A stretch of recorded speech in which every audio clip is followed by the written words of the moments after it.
બીમાં example તરીકે rhyming words બે આપેલા છે. ચાલો એ જોઈએ. એ છે city sweetie. City sweetie. They are rhyming words. City, sweetie. Okay. This is an example. હવે તમારી બીજી બ્લેન્ક્સ જુઓ. તેમાં શું છે? રૂપી છે. Okay. The word is rupee. What is the rhyming word of rupee? Yes, you are right. It is toffee. આપણી પોએમમાં આ બધા વર્ડ્સ આપેલા છે. Rupee, toffee. Okay. Rupee, toffee. Rupee, toffee. હવે બીજો શબ્દ જુઓ. કયો વર્ડ છે? Dead. Okay. Here is dead. Dead સાથે બીજો કયો રાઇમિંગ વર્ડ આવશે? Yes. Okay. It is thread. Dead thread. Dead thread. Dead સાથે કયો શબ્દ આવશે? thread. Dead thread. Please write in your textbook. હવે કયો શબ્દ છે? pin. ઓકે. pin સાથે કયો રાઇમિંગ વર્ડ આવશે? pin. pin સાથે કયો રાઇમિંગ વર્ડ આવશે? thin. Okay. Pin, thin. Pin, thin. Pin, thin. Pin સાથે આવશે rhyming word thin. Write down in your textbook. હવે કયો શબ્દ છે? sharp. Good. Here is sharp. sharp સાથે કયો રાઇમિંગ વર્ડ આવશે? Yes, harp. Sharp, harp. Sharp, harp. Please write down in your textbook. Sharp, harp. હવે લાસ્ટ વર્ડ કયો છે? sour. ઓકે. આની સાથે કયો આવશે? flower. Here is flower. Sour, flower. Sour, flower. Okay. Write in your textbook.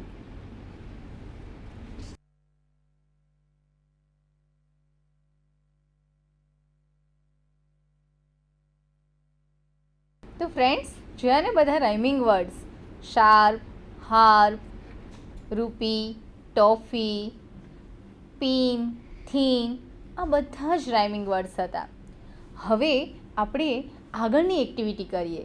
તમારી ટેક્સ્ટબુકમાં જુઓ activity 1C, complete the table. Okay. હવે આ ટેબલ છે એ હું અહીંયા કમ્પ્લીટ કરાવું છું. તમે બધા ધ્યાનથી અહીંયા જોજો અને સાથોસાથ તમારું ટેબલ પણ કમ્પ્લીટ કરતા જજો.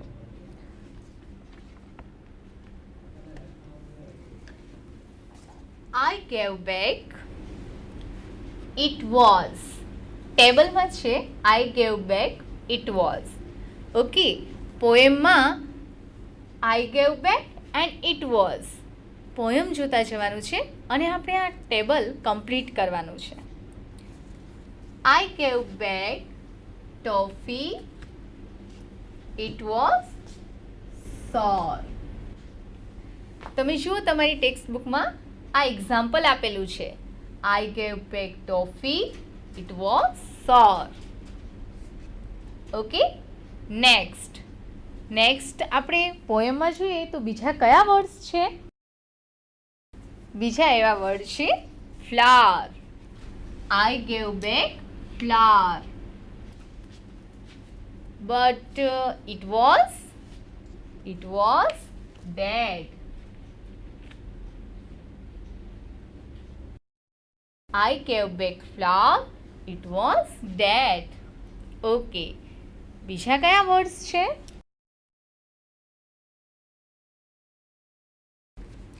thread. Okay. I gave back thread. It was, yes, you are right. It was thin. So I gave back thread. Okay. બીજા કયા વર્ડ્સ છે?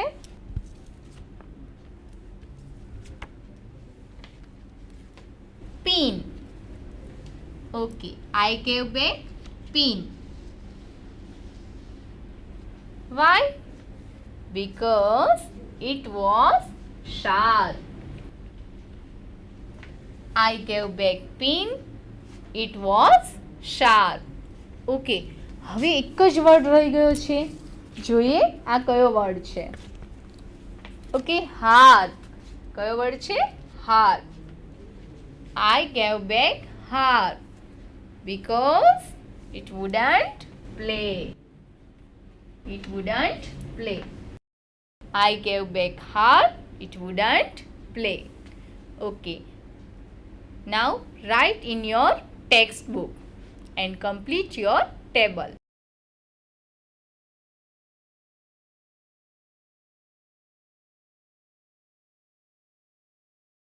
હવે તમારું ટેબલ કમ્પ્લીટ થઈ ગયું ને?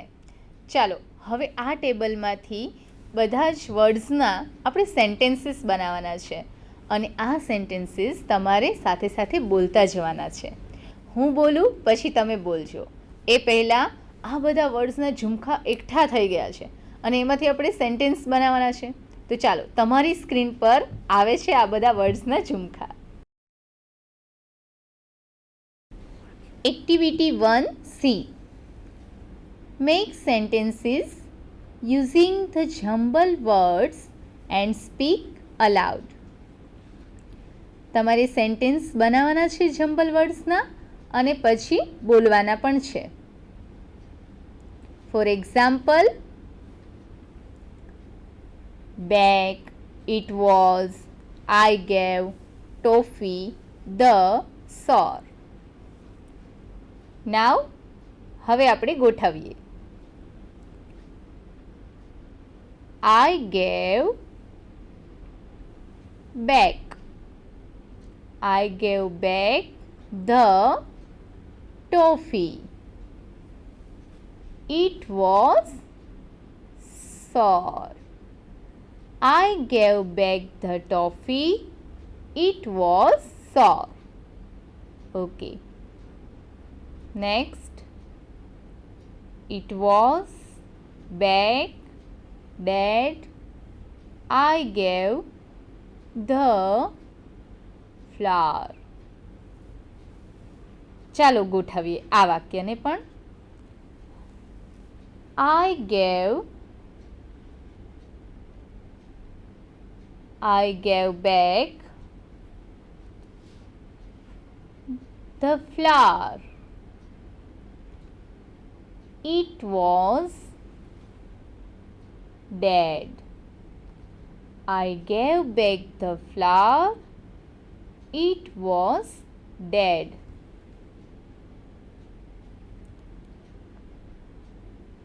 ચાલો આ વાક્યને પણ ગોઠવીએ. Back, it was, I gave, thread, the, thin.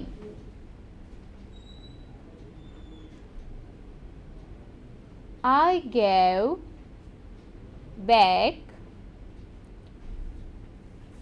the thread. It was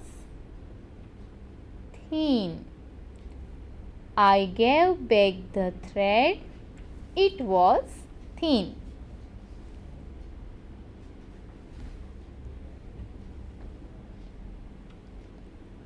ચાલો આ વાક્યને પણ ગોઠવીએ. It was,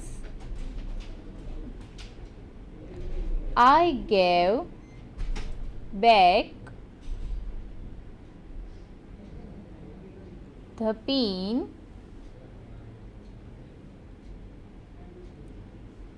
It was sharp. I gave back the pin. It was sharp.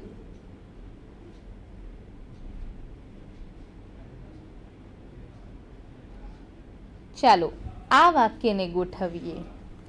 harp, I gave, the wouldn't, bake, play, eat. I gave back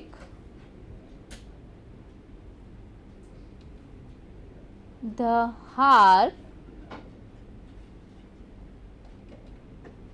it wouldn't play. I gave back the harp, it wouldn't play. તો આ sentences ગોઠવાઈ ગયા ને. હવે આ બધા જ sentences તમારે બોલવાના છે. તો જોયું બાળ મિત્રો, આપણે રાઇમિંગ વર્ડ્સ અને એ પછી વર્ડ્સના સેન્ટેન્સીસ અને ઘણા બધા સેન્ટેન્સીસ સાથે ખૂબ જ મજા કરી આજે. તમે પણ તમારી રીતે આવા સેન્ટેન્સીસ બનાવજો. માઇન્ડ એક્ટિવેટિંગ ડેવાળું સોંગ પણ ગાજો અને તેમાંથી જે રાઇમિંગ વર્ડ્સ છે એને લઈને ઘણા બધા સેન્ટેન્સીસ બનાવજો. ઓકે, બાય બાય, આવજો.